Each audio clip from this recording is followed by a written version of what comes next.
Hello बच्चों, कैसे हो आप सब। आज हम नूतन गुंजन हिंदी पाठमाला कक्षा 5 का चौथा पाठ पढ़ने जा रहे हैं। कविता का नाम है एक बूंद। तो यह कविता जो है वो अयोध्या सिंह उपाध्याय हरिओद द्वारा रचित है। इस कविता में वे एक बूंद का उदाहरण देकर समझाते हैं कि यदि हमें मनुष्य को अपने घर के आराम और संबंधियों तथा मित्रों का प्रेम छोड़कर घर से निकलना पड़े तो हम बहुत दुखी हो जाते हैं। पर हम यह नहीं जानते कि घर के बाहर सफलता हमारी राह देखती है।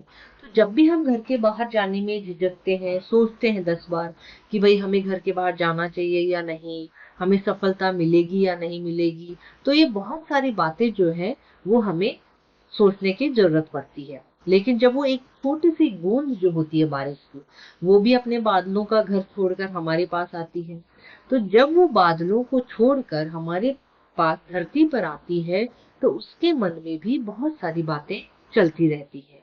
वो बहुत कुछ सोचती है। तो वह जो सोचती है वो इस कविता के माध्यम से हमें बताया गया। तो कविता का शीर्षक और चित्र हमें क्या बताते हैं कि यहाँ पे एक बूंद है और बूंद जो है वो बहुत सारी बातें सोच रही है।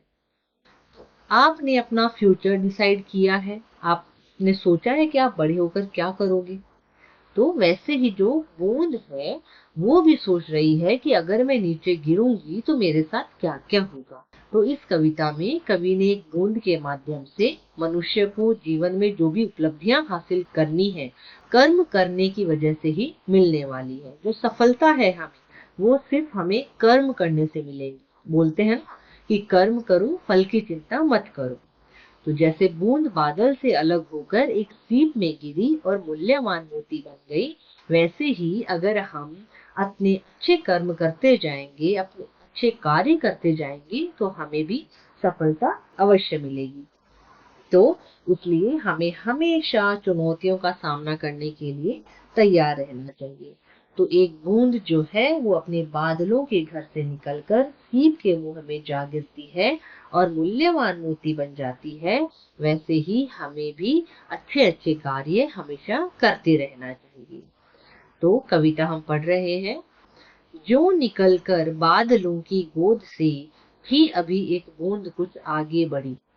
तो यहाँ पे कवि जो है वो कहते हैं कि पानी की एक बूंद जो है वो बादलों की गोद से निकलकर कुछ आगे बढ़ी ही थी कि सोचने फिर यही जी में लगी, आह क्यों घर छोड़कर मैं यूं कढ़ी। तो यहाँ पे कढ़ी का अर्थ लिया गया है निकलना। तो जब बूंद जो है वो नीचे गिर रही थी, नीचे गिरने के लिए आगे बढ़ रही थी, तो वह मन ही मन सोचने लगी कि मैं घर से क्यों निकली। तो यहाँ पे हम भी ऐसे ही करते हैं। जब भी हम घर से निकलते हैं तो हम सोचते हैं, अगर घर के बाहर हमें परेशानी हुई तो हम सोचते हैं कि हम घर से बाहर क्यों आए। लेकिन अगर हमें सफलता मिली तो भी हम सोचते हैं कि अच्छा हुआ हम घर के बाहर निकले। आगे बढ़ते हैं। देव मेरे भाग्य में है क्या बदा। तो यहाँ पे बदा का अर्थ लिया गया है भाग्य। मैं बचूंगी या मिलूंगी धूल में, या जलूंगी गिर अंगारे पर किसी, चू पड़ूंगी या कमल के फूल में। तो यहाँ पे जो बूंद है वो कह रही है कि हे ईश्वर, मेरे भाग्य में क्या लिखा है। तो यहाँ पे बदा का अर्थ लिया गया है लिखा, कि हे भगवान, हे ईश्वर, मेरे भाग्य में क्या लिखा हुआ है। मैं बच जाऊंगी या धूल में मिलकर समाप्त हो जाऊंगी। ऐसा भी हो सकता है कि मैं किसी अंगारे पर जाकर गिरूं और जल जाऊं, या कमल के फूल में जाकर गिर जाऊं। तो यहाँ तक आपको कविता समझ में आई होगी। आगे हम बढ़ते हैं। बह गई उस काल एक ऐसी हवा, वह समुंदर और आई अनमनी। तो यहाँ पे कवि अपनी कविता में बता रहे हैं कि उसी समय, काल, काल का अर्थ है हवा, तो उसी समय एक ऐसी हवा आई कि जो बूंद को इच्छा न होते हुए भी वह समुद्र की ओर उसको ले गई। अनमनी मतलब उसकी इच्छा नहीं थी, बिना मन से, कि समुद्र की ओर जाने के लिए बूंद की बिल्कुल इच्छा नहीं थी, फिर भी जो हवा बह रही थी वो इतनी तेज थी कि वह उसको समुद्र की ओर ले गई। एक सुंदर सीप का मुंह था खुला, वह उसी में जा पड़ी मोती बनी। तो यहाँ पे वह एक सुंदर सीप का मुंह खुला हुआ था। जब वो समुद्र की ओर गई तो वह उसमें जाकर गिरी और एक मूल्यवान मोती बन गई। लोग यूं ही झिझकते सोचते, जबकि उनको छोड़ना पड़ता है घर। तो यहाँ पे कवि हरिओम कहते हैं कि जब किसी को अपना घर छोड़कर विस्तृत संसार में जाने का अवसर मिलता है, एक नई दुनिया में जाने का अवसर मिलता है, तो वे बूंद की तरह सोच विचार में पड़ जाते हैं। किंतु घर को छोड़ना अक्सर उन्हें बूंद लो कुछ और ही देता है कर कि हमारा क्या होगा, यह सब सोचने लग जाते हैं जब भी वो घर से बाहर निकलते हैं।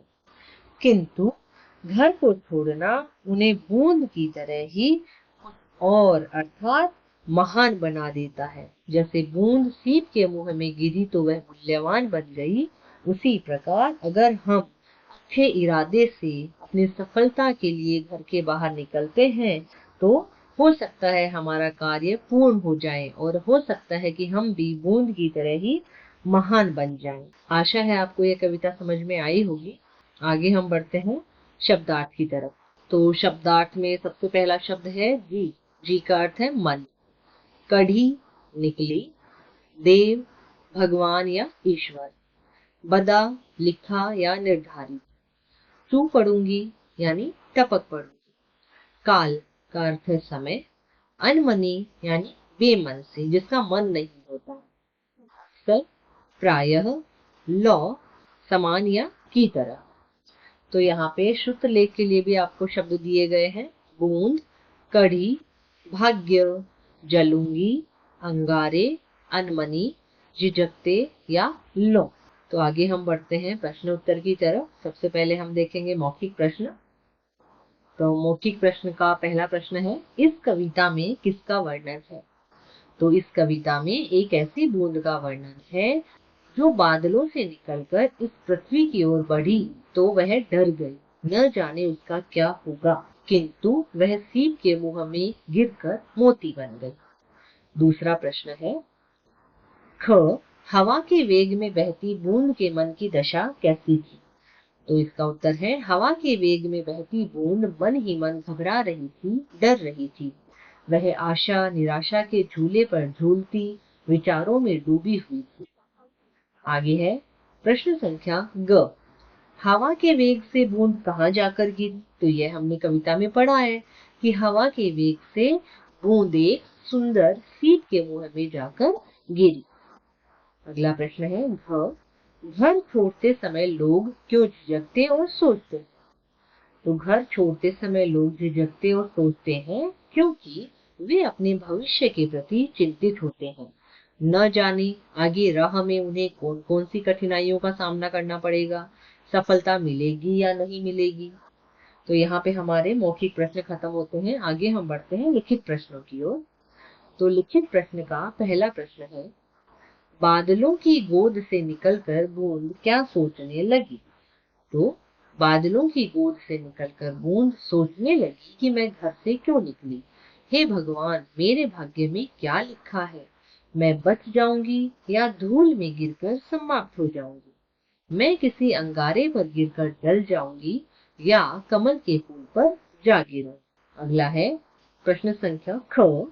बूंद सीप के मुंह में कैसे जा पड़ी?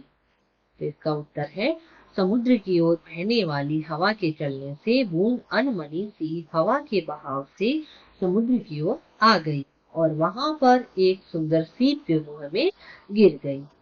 ग है, सीप में गिरने पर बूंद का क्या हुआ? तो सीप में गिरने पर बूंद क्या बन गई थी? मूल्यवान मोती बन गई थी। अगला है घ प्रश्न, किंतु घर को छोड़ना अक्सर उन्हें बूंद लो कुछ और ही देता है कर। तो उपरोक्त पंक्तियों का भावार्थ लिखो। तो इन पंक्तियों का, इन लाइंस का आपको भाव के साथ में अर्थ बताना है। तो प्रायः जब मनुष्य को अपना घर छोड़कर विस्तृत संसार में जाने का अवसर मिलता है तो वह सोच विचार में पड़ जाता है। सब घर छोड़ना उसे बूंद के समान कुछ और ही बना देता है, अर्थात वह घर से बाहर निकलकर समाज में अपना विशेष स्थान बना लेता है। आगे है, नीचे दी गई पंक्तियां पूरी करो। तो यहाँ पे कविता की पंक्तियां हैं जो हमें कंप्लीट करनी है।